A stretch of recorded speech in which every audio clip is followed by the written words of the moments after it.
તો hello friends, હું આજે બટેકા અને લીલા વટાણાનું શાક બનાવીશ. એ પણ ઢાબા સ્ટાઇલ બનાવીશ. તો મેં અહીંયા એક કુકરમાં મોટી 2 થી 3 ચમચી તેલ નાખીશ.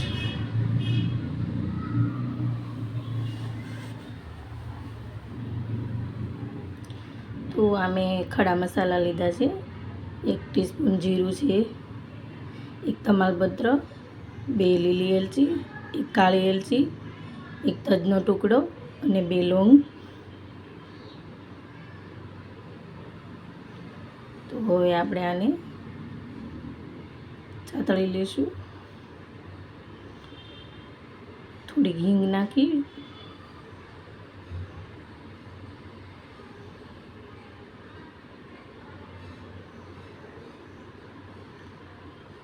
હવે આપણે આ એક પ્લેટમાં મસાલો બનાવી લઈશું. તેમાં 1 ટીસ્પૂન હળદર, 2 ટીસ્પૂન લાલ મરચું, 2 ટીસ્પૂન જીરા પાવડર,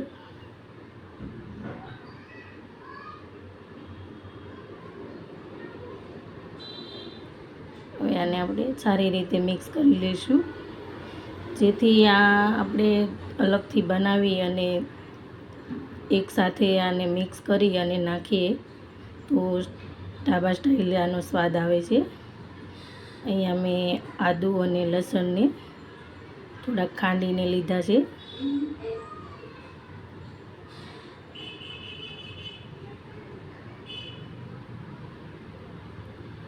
આમાં 1 લીલું મરચું કાપીને નાખી દઈશું.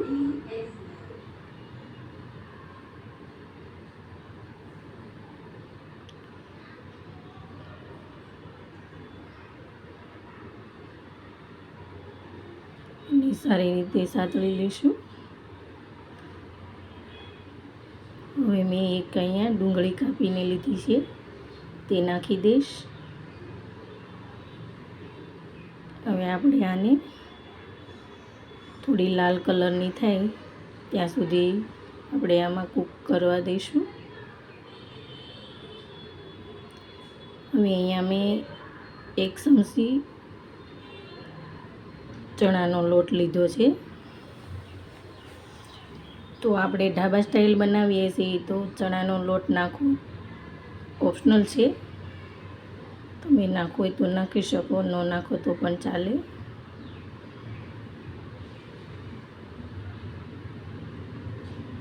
આ રીતે આપણે તેને પણ મિક્સ કરી દઈશું. તો સરસ આપણે ચણાનો લોટ છે તે ફૂલીને સરસ થઈ ગયો છે. તો હવે આપણે જે મસાલો બનાવ્યો હતો તે નાખી દઈશું.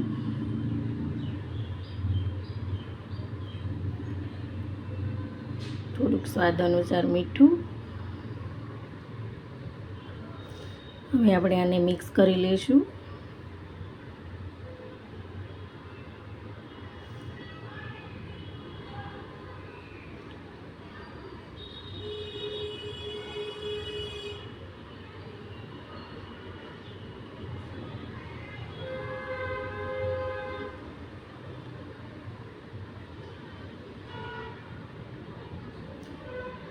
હવે મેં અહીંયા કિચન કિંગ મસાલો લીધો છે, તે આપણે મિક્સ કરી લઈશું.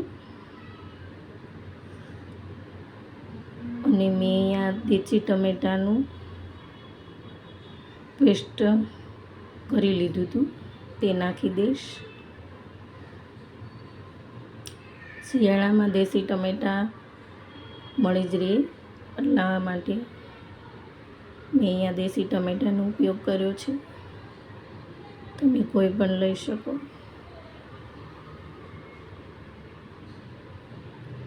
હવે આપણો સ્વાદ વધારે તે માટે થોડાક ધાણા આપણે આમાં એડ કરી દઈશું.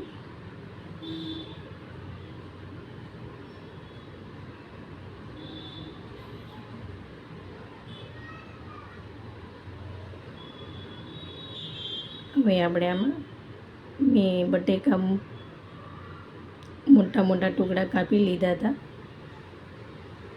તે આમાં મિક્સ કરી લઈશું.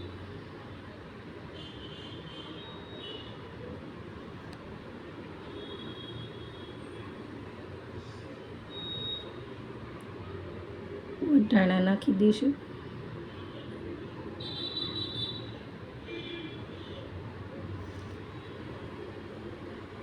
આપણે તેને પણ મિક્સ કરી લઈશું.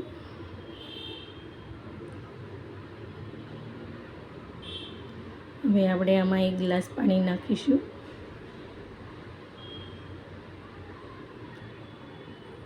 થોડુંક આપણે જે મિક્સ કરેલું છે તેના ઉપર થોડુંક પાણી રહે એ પ્રમાણે આપણે પાણી નાખીશું.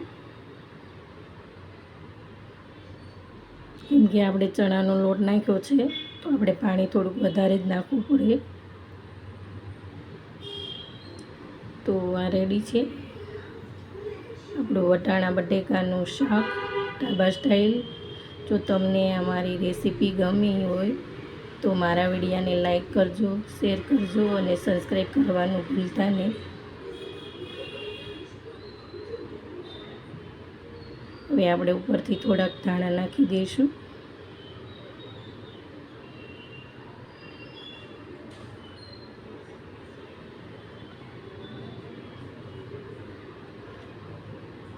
હવે આપણે આ એક વાટકામાં કાઢી લઈશું.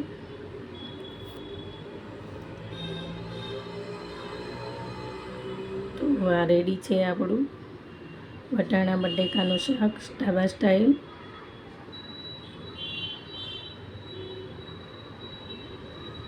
જો તમને મારી આ રેસીપી ગમે તો મને કોમેન્ટમાં જરૂરથી કહેજો.